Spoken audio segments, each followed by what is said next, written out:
విశిష్టత, గోమాత మన జీవితంలో ఏ విధంగా ఉపయోగపడుతుంది, గోమాత వల్ల ఎన్ని ఉపయోగాలు ఉన్నాయి, గోమాతను విస్మరించడం వల్ల మనం ఎంత అనారోగ్యానికి పాల్గొతున్నాము, మన ఇంట్లోనే ఒక డాక్టర్ ఉన్నారు, మన ఇంట్లోనే మనకు శ్రేయోభిలాష్ ఉన్నారు, మన ఇంట్లోనే మన ఎలవెలా కాపాడుకునే సెక్యూరిటీ లాగా ఈ గోమాత ఉపయోగపడుతున్న అంశాల మీద వారు చక్కగా తన అనుభవానంతా రంగరించి అనేక సందర్భాల్లో అనేక మందికి ఈ ఏం జరుగుతుందో దాని వల్ల ఉపయోగాలన్నీ ప్రత్యక్షంగా చూసి 80 ఏళ్ల వయసులో కూడా వారు ఇంకా పర్యటన చేస్తూ ఈ దేశం కోసం, ఈ ధర్మం కోసం, ఈ చింతనను వీళ్ళకి అందించాలనేటువంటి ఒక తపనతో వారు ఇక్కడి దాకా రావడం జరిగింది.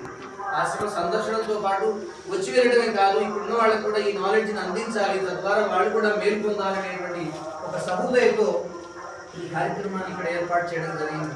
ఈ కార్యక్రమానికి మా మల్లేశ్వర గారు కావచ్చు, నామదేవి కావచ్చు, ఇంకా ఇక్కడ ఉన్నటువంటి పరిసర వాళ్ళందరూ కూడా ఈ చక్కటి కార్యక్రమానికి ఆశ్రమాన్ని ఆతిథ్యం ఇవ్వడం అనేది చాలా సంతోషదాయకం.